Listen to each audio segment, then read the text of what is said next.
Hello friends, आप सभी का वेलकम है हमारे यूट्यूब चैनल में। फ्रेंड्स, आज के इस वीडियो में हम बात करने वाले हैं आईबीपीएस क्या है। हम पूरी जानकारी देखने वाले हैं कि आईबीपीएस क्या है, कौन कौन से पदों पे आईबीपीएस में भर्तियां आती हैं, क्या उनके लिए क्वालिफ़िकेशन मांगा जाता है, क्या एज लिमिट मांगा जाता है, और अगर उन भर्तियों पे आप सिलेक्ट होते हैं तो आपको इन हैंड कितनी तक सैलरी मिलती है। और भी इसके अलावा बहुत से पॉइंट्स हैं जो इस वीडियो में मैं आपको क्लियर करने वाला हूं।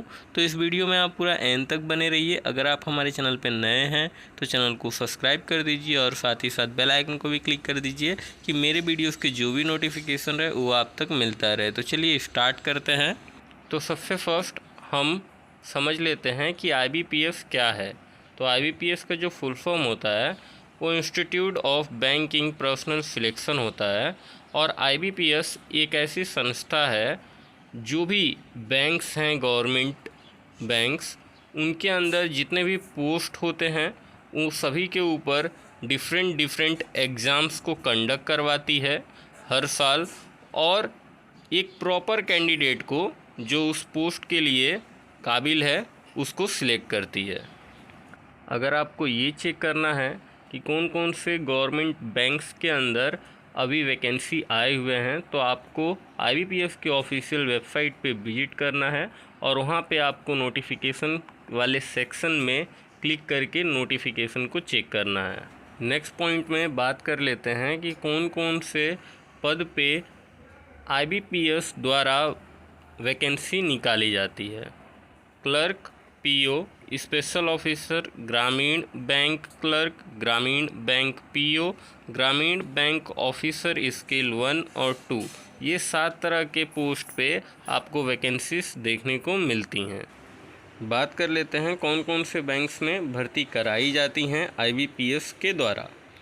तो सबसे फर्स्ट पे है Baroda bank, bank of India, Andhra bank, Allahabad bank, central bank of India, Maharashtra Canara bank, corporation bank, देना बैंक, इंडियन बैंक, और भी इसी तरीके से 2-3 बैंक्स के नेम हैं वो आप चेकआउट कर सकते हैं। मैंने लिस्ट आपको यहाँ पे दे दिया है। तो नेक्स्ट जो पॉइंट है एग्ज़ामिनेशन नोटिफिकेशन।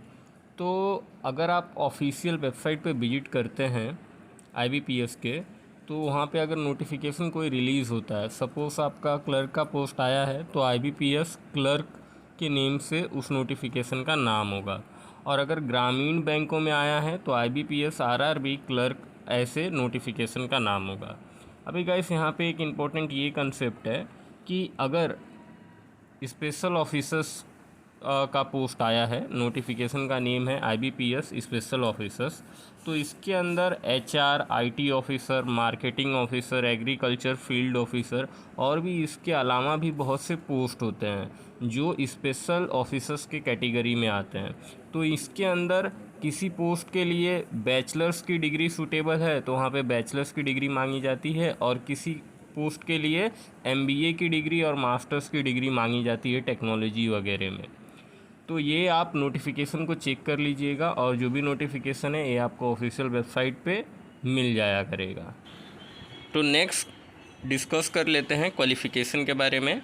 तो आईबीपीएस क्लर्क और पीओ के लिए बैचलर्स की डिग्री मांगी जाती है, किसी भी फील्ड में होनी चाहिए।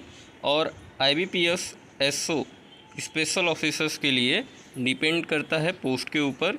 स्केल 1 के लिए बैचलर्स की डिग्री ज़्यादातर मांगी जाती है, और स्केल 2 के लिए ज़्यादातर मास्टर्स की डिग्री मांगी जाती है। तो बात कर लेते हैं एज लिमिट के बारे में। तो सभी पोस्ट के लिए जो एज लिमिट है वो 20 ईयर्स से लेकर 30 ईयर्स के बीच में मांगा जाता है। तो गाइस, पोस्ट के लिए कुछ बेसिक इन्फॉर्मेशंस है वो डिस्कस कर लेते हैं। तो आप यहाँ पे देख सकते हैं जो वैकेंसी है 2023 में, ये 4545 टोटल वैकेंसी आया है। ये वैकेंसी मैं आपको इसलिए बता रहा हूँ क्योंकि आपको एक जजमेंट मिल जाए कि हर साल क्लर्क के लिए कितनी वैकेंसी आती हैं।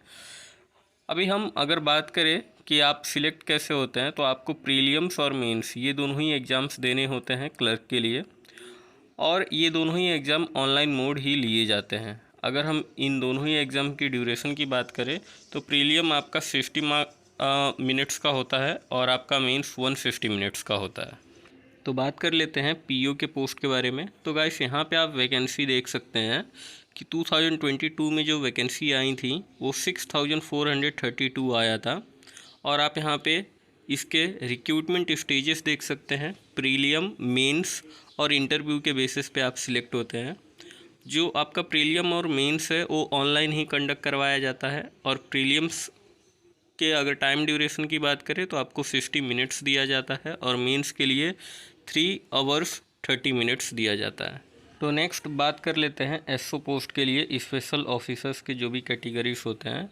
तो देखिए 2023 में जो नंबर ऑफ़ वैकेंसीज था वो 9075 आए हुए थे, जिसके अंदर सारे स्पेशल ऑफिसर्स के कैटेगरी में पोस्ट आए हुए थे। तो यहाँ पे स्केल 1, 2 और 3 तीनों पे ही देखने को मिला था, और इन तीनों के ही अंदर कुछ के अंदर सिंगल पेपर मांगा गया था प्लस इंटरव्यू, और कुछ के अंदर प्रीलियम्स, मेंस और इंटरव्यू तीनों को ही आपको क्वालिफाई करना था। तो ये सारी जानकारी आपको नोटिफिकेशन में दी गई होती है, तो आप नोटिफिकेशन को रीड कर लीजिए जब भी अप्लाई करने से पहले। तो जो लास्ट पॉइंट है ये है सैलरी। तो बात कर लेते हैं कि कौन से पोस्ट पे क्या सैलरी मिल जाती है आपको। तो आईबीपीएस क्लर्क के पोस्ट पे आपको इन हैंड जो सैलरी है वो 29,445 मिल जाता है। सारा कुछ कट वगैरह करके पर मंथ आपको इतना सैलरी मिल जाता है एक्स सिटीज़ में। अगर आप वाई सिटीज़ में हैं तो आपको 1000 या 2000 का डिफरेंस देखने को मिलेगा इस सैलरी से। अगर हम आईबीपीएस पीओ की बात करें तो यहाँ पे 52,650 रुपीज़ आपको per month in hand salary मिल जाता है एक्स सिटीज़ में। और आईबीपीएस एसओ स्पेशल ऑफिसर्स की अगर हम बात करें तो यहाँ पे बहुत से तरह के पोस्ट होते हैं। तो जो सबसे मिनिमम छोटा वाला जो पोस्ट होता है उसके अंदर आपको सैलरी देखने को मिल जा सकता है 38,000 या 39,000 के अराउंड में। और कुछ ऐसे भी पोस्ट होते हैं जिनके अंदर इससे भी ज़्यादा प्लस सैलरी होती है। तो फ्रेंड्स, अगर आपको ज़्यादा जानकारी चाहिए सैलरी के बारे में कि एक्स सिटीज़ में, वाई सिटीज़ में और जेड सिटीज़ में इन हैंड एग्जैक्ट कितनी सैलरी मिलती है, तो आप मुझे कमेंट में बताएं, मैं उसके ऊपर एक सेपरेट वीडियो बना दूंगा। अगर आपको इससे रिलेटेड कुछ भी डाउट होता है तो आप मुझे कमेंट में बता सकते हैं। और गाइस, अगर आपको ये वीडियो अच्छा लगा तो वीडियो को लाइक कर दीजिए, चैनल को सब्सक्राइब कर दीजिए और साथ ही साथ बेल आइकन को भी क्लिक कर दीजिए कि मेरे वीडियोस की जो भी नोटिफिकेशन है वो आप तक मिलता रहे।